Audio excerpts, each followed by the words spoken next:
இல்லை சார், பெட்டராக பண்ணியிருக்கலாம், அவ்வளோதான். எதுவுமே இல்லை தல. பார்க்கலாம், எல்லாருமே ஃபேமிலியாக பார்க்கலாம். ஃபுல்லாக படம் ஃபுல்லாகவே சென்டிமெண்ட் தானே, நல்லா இருக்கு. சத்யராஜ் அவ்வளோ நல்லா இருக்கு. நல்லா இருக்குண்ணா. படம் நல்லா தானே இருந்துச்சு, நல்ல கதை, ரொம்ப நல்லா இருக்குது படம், நல்ல கதை. எல்லாம் நல்லா இருக்கு. மியூசிக்கும் நல்லா இருக்குண்ணா, ரொம்ப சூப்பராக இருக்குது.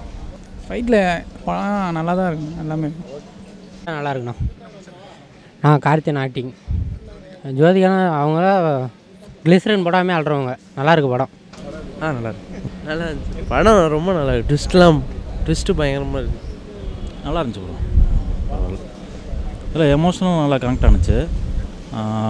பாபநாசன் கான்செப்ட் தான். அப்படியே அந்த ஒரு மேட்ரு நடக்குது, அவன் தன்னுடைய ஃபேமிலியை காப்பாற்றிக்கிறதுக்காண்டி அவர் பண்ணுறாரு. நல்லா இருந்தது, காம்பினேஷன் நல்லா இருந்தது. கிளைமேக்ஸில் நல்லா எமோஷனலாக கனெக்ட் ஆகிருந்துச்சு. தம்பி அப்படின்ற சென்டிமெண்ட் கனெக்ட் ஆகிருந்துச்சு. படம் சூப்பராக இருக்குது சார், பயங்கரமாக இருக்குது. ஃபஸ்ட் ஹாஃப் வந்து கார்த்தி ஹியூமரில் தான் போகுது. செகண்ட் ஹாஃப் ஆரம்பிச்சதுலேருந்து அந்த பாபநாசன் எஃபெக்ட் இருக்குது, பயங்கரமாக இருக்குது படம்.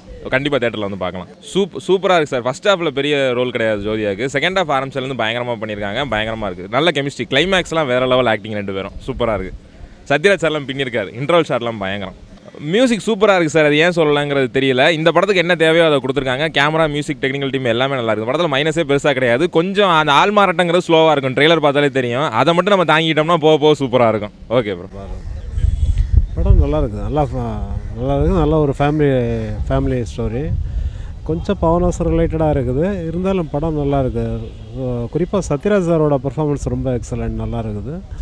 ஏன்னா ஜோதிகா மேடம் வந்து சொல்ல வேணாம், அவங்க நல்லா தான் பண்ணுவாங்க. ரொம்ப நல்லா இருக்குது, எல்லாருமே பார்க்கலாம், நல்லா என்டர்டைன். ஆமாம், அந்த விஷயம் எப்போதுமே ரொம்ப சீக்ரெட்டாக இருக்குது. கடைசிவரம் நல்லா மெயின்டைன் ஆகுது, நல்லா மெயின்டைன் பண்ணியிருக்காங்க அந்த சீக்ரெட்டை. அதுதான் நல்லா ஒர்க் அவுட் ஆகிருக்கு கிளைமேக்ஸில், ரொம்ப நல்லாயிருக்கு. இல்லை, ஆக்சுவலாக இது ஏதாவது அரசியல் சம்மந்தப்பட்ட அந்த மாதிரி படம்னு நினச்சோம். ஆனால் அப்படிலாம் இல்லை. இது ஃபுல் ஃபேமிலி ஓரியன்டு. ஒரு ஃபேமிலி வந்து எப்படி சேஃபாக இருக்காங்க அப்படின்றது தான். அது ஓகே தான், ரொம்ப ஓகே. இது ரொம்ப அந்தளவுக்குலாம் கிடையாது. கடைக்குட்டி சிங்கம் அந்த மாதிரி இருக்கும். இது வந்து நமக்கே தெரியாது, ஃபஸ்ட் ஆஃப் வரைக்கும் என்ன நடக்குதுன்னு நமக்கே தெரியல. ஸோ மேட்டுக்குடின்னு ஒரு படம் வந்துச்சு அந்த டைம்லலாம். ஸோ அந்த மாதிரி இருக்குமோ அப்படின்னு கொஞ்சம் காமெடியாக அப்படி போகுமான்னு பார்த்தா அது மாதிரியும் இல்லை. ஓகே, அவ்வளோதான்.